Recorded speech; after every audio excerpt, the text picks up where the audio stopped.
CEO tried to deport me after I taught his autistic son to speak. Rival family hired me for $200,000. Anya, a 22-year-old Ukrainian woman, arrives in the United States with a generous heart and a rare gift, the ability to connect deeply with special needs children. Hired by one of Manhattan's most powerful families to care for Noah, an autistic boy who has never spoken a word, she earns his trust and achieves the unthinkable. He begins to speak, but not everyone celebrates the miracle. Jonathan Blake, Noah's father and a ruthless CEO, feels his pride wounded when the young foreigner accomplishes what top specialists couldn't.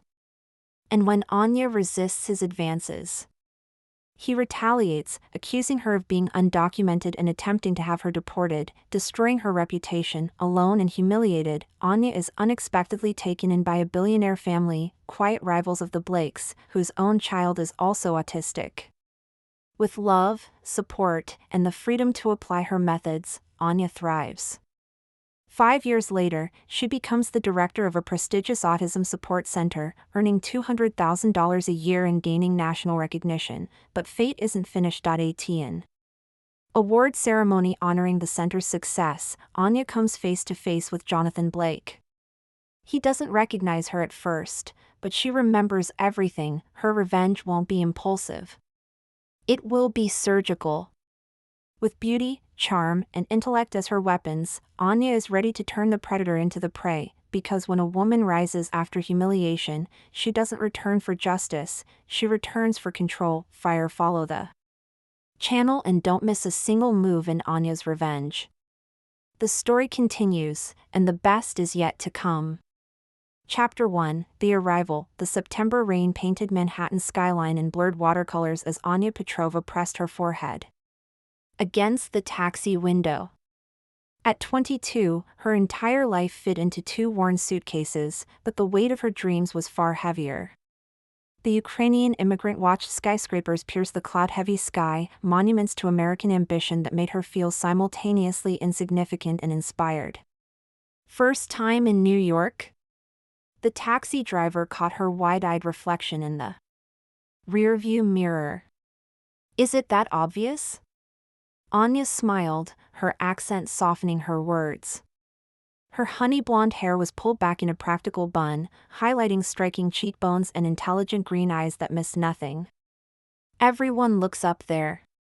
First time. After a while, you forget the buildings are even there. He navigated through the congested streets with practiced indifference. Upper East Side, right? Fancy address for someone so young. Anya clutched her leather portfolio tighter. I'm starting a new job. With the Blake family. The driver whistled. Jonathan Blake? The tech guy? Good luck with that.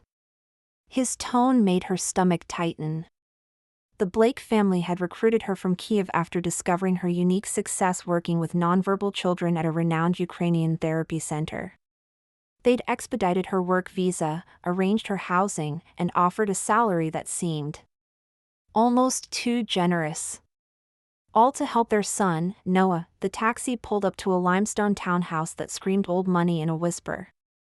Anya paid the fare, gathered her courage along with her luggage, and approached the imposing entrance. Before she could ring the bell, the glossy black door swung open. A slender woman with an immaculate bob and eyes dulled by prescribed calm stood in the doorway. You must be Anya. I'm Eleanor Blake. Her smile was practiced but didn't reach her eyes. Please, come in before you catch pneumonia. The foyer gleamed with marble and quiet wealth. Eleanor led Anya through rooms that looked designed for architectural magazines rather than family living, everything in perfect order, nothing out of place. My husband is at the office. He works extensively. Eleanor's voice carried the hollow echo of repeated disappointment. Noah is upstairs with Ms. Winters, his current caretaker. She'll be leaving once you're settled. As they climbed the curved staircase, Eleanor continued, We've tried everyone, behavioral therapists, speech pathologists, neurologists from 3 continents. Noah is 7 and has never spoken a word. Not one. Her composed exterior cracked slightly. The specialists call it selective mutism complicated by autism spectrum disorder. They reached a closed door painted pale blue. Eleanor knocked gently. Ms. Winters? Our new specialist has arrived. An older woman with kind eyes opened the door, revealing a spacious room filled with educational toys arranged in perfect symmetry. By the window sat a small boy with dark curls, methodically lining up colored blocks in a pattern only he understood. Noah, Eleanor called softly. There's someone I'd like you to meet. The boy didn't look up or acknowledge his mother's voice. His focus remained unbroken, his small fingers moving with deliberate precision. Anya set down her bags and approached. Slowly, careful not to disturb the pattern forming on the floor. Instead of speaking immediately, she sat cross-legged several feet away and began creating her own pattern with some spare blocks, mirroring Noah's color sequence but with a subtle variation. For 5 full minutes, nobody spoke. Eleanor shifted uncomfortably while Ms. Winters observed with professional interest. Then, something remarkable happened. Noah paused, his gaze shifting briefly toward Anya's creation. A flicker of recognition crossed his face, the first acknowledgement of something outside his immediate focus. Hello, Noah, Anya said softly, not expecting a response but offering connection. I'm Anya. I like your pattern. Very beautiful. Noah returned to his blocks, but the rhythm of his movements had changed slightly, as if absorbing this new presence. In his carefully controlled world, Eleanor gasped almost inaudibly. That's the longest he's looked at someone new in years. Ms. Winters nodded. You have a gift, young lady. Anya smiled but kept her attention on Noah. It's not a gift. It's respect. I'm entering his world, not expecting him to enter mine immediately. Later that evening, after settling into her modest but elegant room adjacent to Noah's, Anya unpacked her specialized materials, custom communication boards, sensory tools, and research journals filled with her handwritten notes. A soft knock interrupted her organization. Come in, she called. The door opened to reveal a tall man with commanding presence. Jonathan Blake had the sharp features of someone accustomed to getting his way and the calculating eyes of a perpetual strategist. His custom suit couldn't hide the tension he carried in his shoulders. Ms. Petrova. His voice filled the room without effort. I understand you've met my son. Anya stood, extending her hand professionally. Yes, Mr. Blake. Thank you for this opportunity. His handshake was firm, assessing. Let's be clear, we've tried everything. The best specialists from Harvard, Johns Hopkins, specialists from Switzerland to Singapore. What makes you think your methods will succeed where they've failed? There was challenge in his tone, skepticism bordering on dismissal. Anya recognized it immediately, the protective shell of a father who'd seen too many promised breakthroughs fade into disappointment. I don't think I'm better than them, Mr. Blake, she replied, holding his gaze steadily. I just believe every child communicates in their own language. Sometimes we're so busy teaching them ours that we forget to learn theirs first. Something shifted in Jonathan's expression, surprise, perhaps, at not encountering immediate deference. We're paying you substantially to deliver results, not philosophy, he said, but the edge in his voice had softened marginally. I understand. Anya nodded. I've reviewed Noah's previous evaluations. With your permission, I'd like to implement a different approach. Less clinical, more relationship-based. Jonathan crossed his arms. My wife believes in you. The references from Kiev were impressive. You have 3 months to show meaningful progress. After he left, Anya sat on her bed, the weight of expectation heavy on her shoulders. Through the wall, she could hear Noah's rhythmic movements as he prepared for bed. "I hear you, Noah," she whispered to herself. "Even when you're silent, I hear you." If this story resonates with you, if you've ever felt underestimated or fought to prove your worth against all odds, then this journey has just begun. Subscribe to our channel now to follow Anya's powerful story of resilience and redemption. In Chapter 2, you'll witness how one woman's unwavering belief can break through barriers that specialists claimed were permanent, and how success can become the first step toward betrayal. Don't miss a single moment of this emotional journey. Hit that subscribe button now. Chapter 2, Breakthrough and Betrayal. 6 weeks passed in a rhythm of patient progress. Anya transformed Noah's routine with subtle but significant changes. Each morning began with sensory integration exercises designed to calm his nervous system. Afternoons were dedicated to play-based learning tailored to his unique pattern recognition abilities.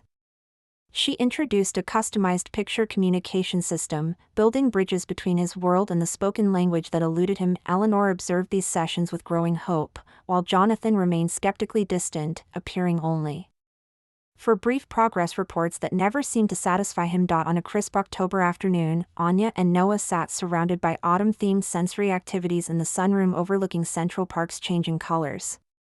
The boy's dark curls caught golden highlights as he methodically sorted leaves by shape and color, a task that combined his need for order with tactile exploration. "This leaf is maple," Anya said clearly, holding up a crimson specimen. "Ma-ple." She'd been pairing objects with their names consistently, never demanding repetition but always offering language. Noah took the leaf, examined its edges with intense focus, then placed it precisely in the correct category. His fingertips lingered on its veined surface. The sound was so soft that Anya nearly missed it. She kept her expression calm despite her racing heart. "Yes, maple," she repeated gently, fighting the urge to react too strongly and potentially overwhelm him. Maple." The word emerged fully formed but whispered, as if testing how it felt in his mouth. Anya's eyes filled with tears she wouldn't let fall. "That's right, Noah. Maple." For the next 20 minutes, Noah named each leaf type as he sorted them: maple, oak, elm, his voice gaining confidence with each utterance. When Eleanor entered the room carrying a tray of snacks, she froze at the threshold. "Mommy, beech leaf." Noah held up a toothed, oval leaf, his dark eyes making momentary contact with his mother's. The tray crashed to the floor. Eleanor's hands flew to her mouth as she stared at her son in disbelief. "Did he just," her voice broke. "Did he just speak and call me mommy?" Anya nodded, finally allowing her own tears of joy. "He's been finding his voice today." Eleanor fell to her knees beside Noah, careful not to disrupt his leaf arrangement. "Can you say it again, sweetheart? Can you say mommy?" "Mommy," Noah repeated, more focused on his leaves than the milestone he just shattered. "This is beech. This is oak. This is maple." Within the hour, the townhouse transformed. Staff members appeared from various corners to witness the miracle. Eleanor called Jonathan's office repeatedly until his assistant finally put her through. By evening, the hushed residence buzzed with specialists hastily summoned to document this breakthrough. Jonathan arrived after 9. Long after Noah had been overwhelmed by the attention and retreated to the predictable comfort of his bedtime routine. He found Anya in the kitchen, preparing a cup of chamomile tea after the emotionally exhausting day. "Is it true?" His voice carried none of its usual commanding tone. Instead, there was something raw and unguarded in his question. Anya nodded. He spoke over 30 distinct words today. Primarily nouns, but with perfect pronunciation. Once he started, it was as if a dam broke. Jonathan's composure faltered. He gripped the kitchen counter, head bowed. 6 specialists told me he would likely never speak. That we should focus on alternative communication. Noah was always capable, Anya said. He just needed someone to listen to his silence properly before expecting him to break it. When Jonathan looked up, his eyes held an unsettling mixture of gratitude and something darker, perhaps wounded pride. You've accomplished in weeks what years of expensive experts couldn't. It wasn't me alone. It was Noah's readiness, your wife's consistent support. Take the credit you've earned. Ms. Petrova. Jonathan interrupted, studying her with new intensity. Remarkable work from someone so young. Tell me, where did you develop this approach of yours? As Anya described her background, her studies in child development, her internship at Kiev's Progressive Therapy Center, Jonathan moved closer, his interest shifting from professional to personal in subtle ways. His questions became more about her than Noah, his gaze lingering inappropriately. You must join me for dinner tomorrow, he said finally. To discuss expanding your role. Perhaps developing your methods into something we could implement more broadly through the Blake Foundation. The invitation carried undercurrents that made Anya deeply uncomfortable. That's very generous, but my focus needs to remain on Noah right now. This breakthrough is just the beginning. Jonathan's expression hardened almost imperceptibly. Of course. Another time, perhaps.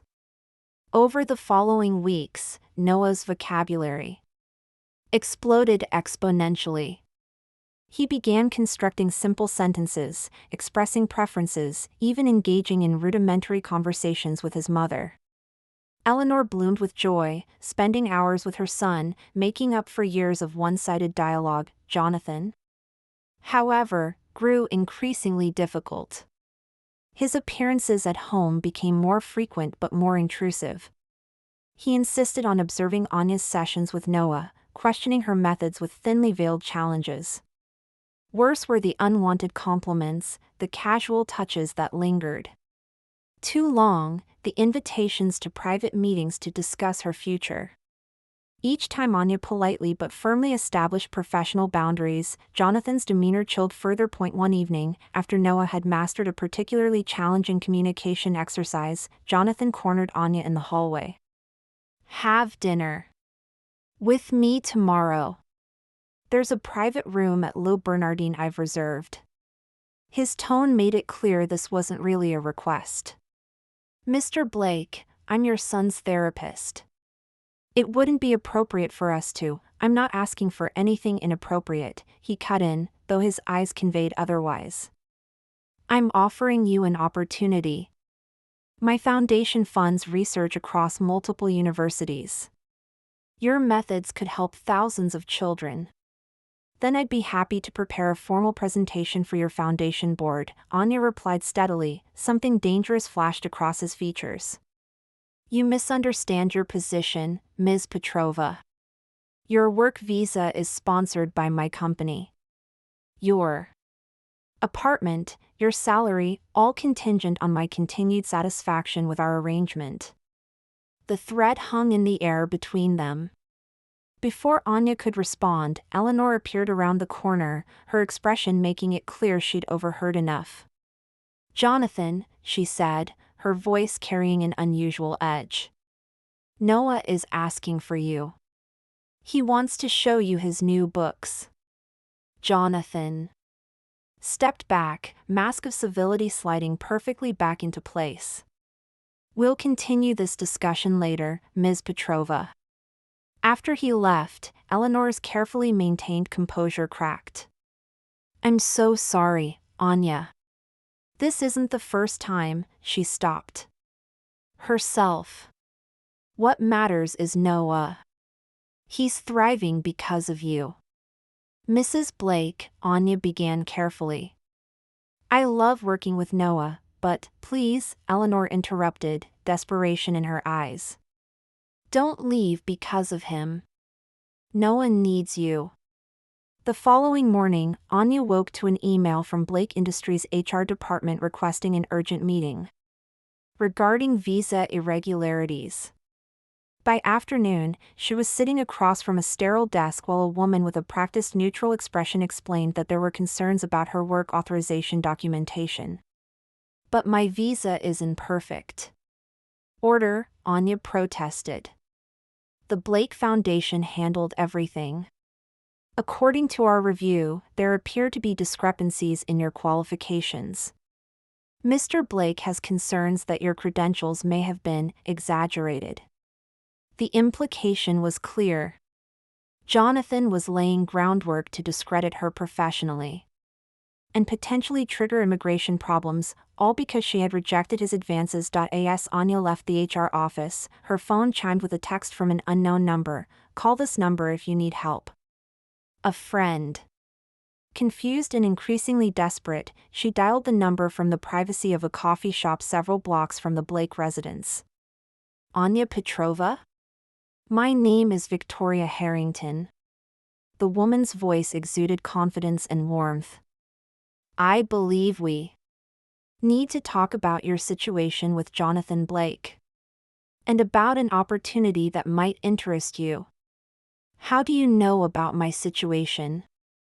Anya asked, suspicion mingling with hope. Manhattan's social circles are smaller than they appear, especially when powerful men abuse their positions. Victoria paused. My family has a son with challenges similar to Noah's. We've been following your work from afar. Would you be willing to meet me today, if possible? As Anya ended the call, she stared at her reflection in the coffee shop window.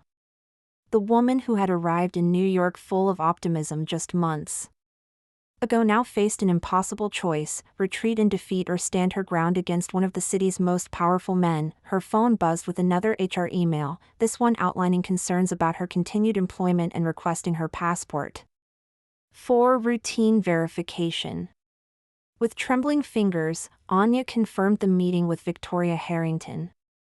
Whatever came next, she would not allow Jonathan Blake to silence her, not when she'd finally helped Noah find his voice. Chapter 3, Rising from the Ashes. The Harrington Foundation occupied the top 3 floors of a sleek skyscraper in Midtown. Unlike the Blake Industries headquarters with its imposing glass facade and security protocols designed to intimidate, the Harrington building welcomed visitors with warm lighting and living plant walls that softened its corporate edges. Victoria Harrington met Anya personally at the elevator. In her mid-40s, she carried herself with the easy confidence of someone who had nothing to prove. Her tailored pantsuit spoke of wealth, but her warm smile and the ink smudge on her finger humanized her immediately. Thank you for coming, Anya, she said, extending her hand. I've been hoping to meet you for some time. Victoria led her through an open office space where the atmosphere was noticeably collaborative. They settled in a corner conference room with panoramic views of Central Park, the same park Anya had pointed out to Noah from his bedroom window while teaching him words for the changing seasons. I should be direct, Victoria began once they were seated with tea. The Harringtons and the Blakes have been business rivals for 3 generations. Our companies compete in several technology sectors, though we approach business differently. Anya tensed. If this is about corporate espionage. Anya tensed. If this is about corporate espionage, Victoria laughed genuinely. Nothing so dramatic. This is about my nephew, Max. He's 9 and on the autism spectrum. Brilliant with numbers but struggles with verbal communication. She slid a photograph across the table showing a solemn boy with auburn hair and intense concentration. We've followed your unconventional approach with Noah Blake.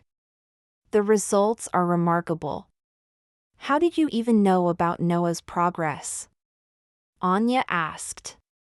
Eleanor Blake and my sister shared a support group for parents of children with special needs.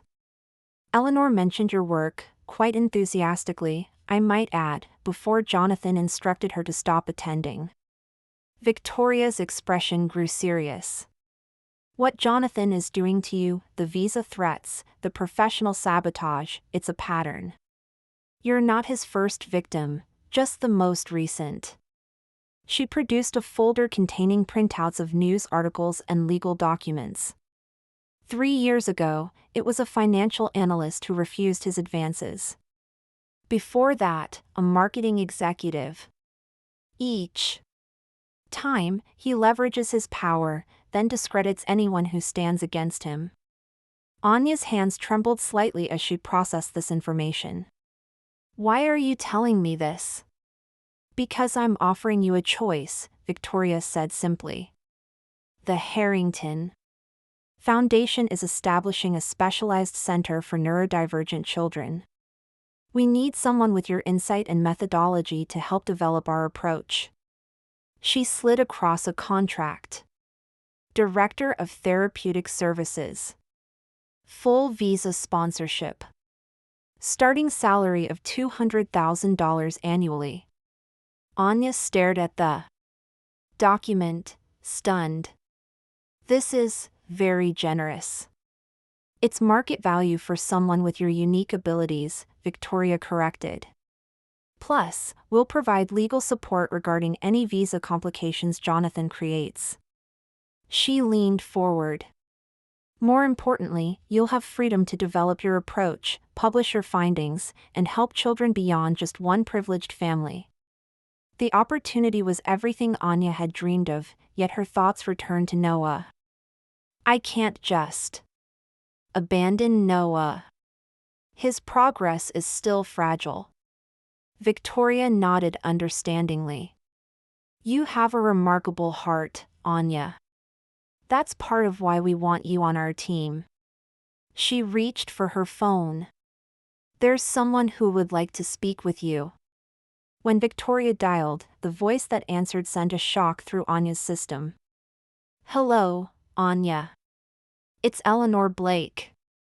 Mrs. Blake? I don't understand. Victoria explained everything to me yesterday, Eleanor said, her voice stronger than Anya had ever heard it. I've suspected Jonathan's behavior for some time, but was too afraid to confront it. Not anymore. No one needs. You, Anya began. No one needs to be surrounded by goodness and truth, Eleanor interrupted. Not the example his father is setting. I've decided to leave Jonathan, Anya. I've documented his behavior, not just toward you, but his financial improprieties. As well. Victoria's family is helping me establish independence. Eleanor's voice broke slightly. I would never ask you to stay in a toxic environment. Noah and I will be fine. He has words now, thanks to you.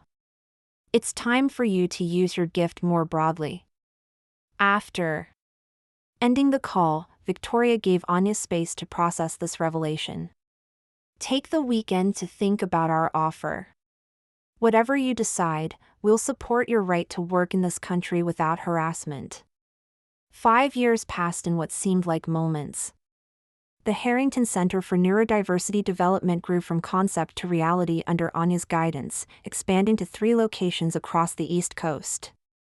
Her therapeutic approach, once dismissed by traditional specialists, now formed the foundation for a revolutionary program that boasted unprecedented success rates in helping nonverbal children find their voices. Anya's office in the Manhattan Flagship Center reflected her journey, professional but warm, with walls showcasing children's artwork and academic credentials that now included her master's degree, completed with the Harrington Foundation's support. At 32, she had grown into her authority without losing the compassion that defined her approach. She was reviewing quarterly results when her assistant knocked. Dr. Petrova? The planning committee for the Autism Innovation Awards Gala is here for your approval on the final arrangements. The committee meeting proceeded efficiently until they reached the guest list. Anya froze when she saw Jonathan Blake's name among the major donors attending. Is there a problem, Dr. Petrova? Asked the foundation's events coordinator. Anya maintained Her composure. No problem. I was just surprised to see Mr. Blake on the list, given his company's competing initiatives. Apparently, he specifically requested an invitation. His company made a substantial donation to secure a table. Later that evening, Anya sat in her apartment overlooking the Hudson River, the city lights reflecting on the water like scattered stars. Her phone chimed with a text from Eleanor, who had remained a dear friend through the years. Noah got accepted to the gifted program. His teacher says his perspective on mathematical patterns is exceptional. None of this would have happened without you. Forever grateful. P.S. Heard Jonathan will be at your gala. Be prepared, he's been asking questions about you recently. Anya set down her phone, emotions churning. She had built a new life from the ashes of Jonathan's attempts to destroy her. The frightened immigrant fighting to keep her visa was now. Dr. Anya Petrova, respected authority in her field, secure in her permanent residency status, with citizenship paperwork in process, the night of the gala arrived with perfect early autumn weather. The Harrington Foundation had transformed the Metropolitan Museum's Temple of Dender into a celebration of neurodiversity and innovation. Anya wore a simple but elegant emerald gown that complemented her eyes, her once practical bun replaced by sophisticated waves that framed her confident features. She was discussing research funding with university partners when Victoria appeared at her elbow. "Jonathan Blake just arrived," Victoria murmured. "Alone. Eleanor mentioned he's been asking about you. Are you comfortable with this? We can have security keep him at a distance." Anya straightened her shoulders. "No need. I'm not the same person. He threatened 5 years ago." Later, as Anya prepared to deliver her keynote address, she caught sight of Jonathan across the room. Time had not been particularly kind to him. His hair now contained streaks of gray, and stress had carved deeper lines around his eyes. Yet he still carried himself with the entitled confidence of a man accustomed to power. Their eyes met briefly. Recognition dawned slowly on his face, confusion, then disbelief as he connected the poised woman at the podium with the young immigrant he had once threatened. Anya approached the microphone with measured steps. "Distinguished guests, colleagues, and friends. Tonight, we celebrate not just innovation in therapeutic approaches, but the fundamental belief that every voice matters, especially those society has struggled to hear." As she delivered her speech about breaking barriers and challenging conventional wisdom, she felt Jonathan's stare like a physical presence. But instead of intimidation, she felt only a calm certainty in how far she had come. 5 years ago, a young boy taught me that silence isn't the absence of communication, it's simply a different language waiting to be understood. Today, that boy is thriving in a gifted program, and hundreds more have found their voices through approaches once dismissed as unorthodox. After thunderous applause and a standing ovation, Anya circulated through the crowd accepting congratulations. It was inevitable that she and Jonathan would eventually cross paths in the crowded room. "Dr. Petrova," he said, extending his hand. As if they were mere business acquaintances. "Remarkable presentation. I had no idea the young therapist from my son's childhood had achieved such prominence." Anya accepted his handshake briefly, professionally. "Mr. Blake. I'm pleased to hear Noah is doing well. His mother keeps me updated on his progress." Jonathan's jaw tightened at the mention of Eleanor, who had not only divorced him but had also provided evidence that led to a SEC investigation of his company's practices. "I've been following your center's work," he continued, his tone carefully modulated. "Your results are impressive. Blake Industries' philanthropic arm is considering significant investments in neurodiversity initiatives. Perhaps we could discuss potential collaboration." Anya recognized the olive branch for what it was, not an apology, but a business calculation. Jonathan had lost significant social capital after his divorce and the financial scandal. Association with the now prestigious Harrington Center would help rehabilitate his image. Our grant committee reviews all partnership proposals, she replied evenly. You're welcome to submit through the proper channels. Now, if you'll excuse me, I see the Secretary of Education has arrived. As Anya walked away, she felt no triumph, no vindictive pleasure, only the quiet satisfaction of standing firmly in her own power.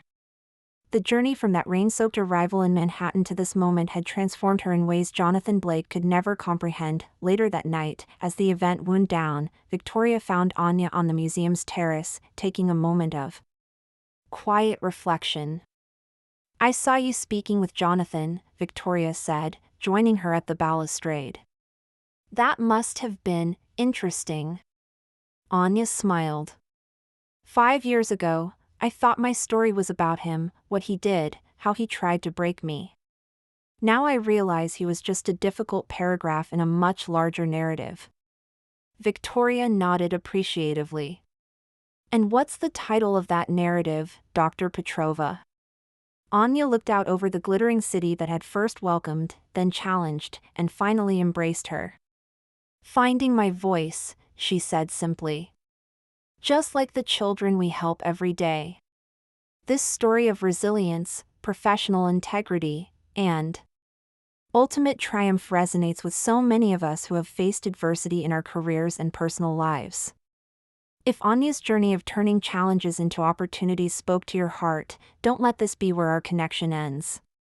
Subscribe to our channel now to receive notifications about more powerful narratives that celebrate women's strength and resilience. Your story matters too. Join our community of viewers who believe in the power of authentic human connection.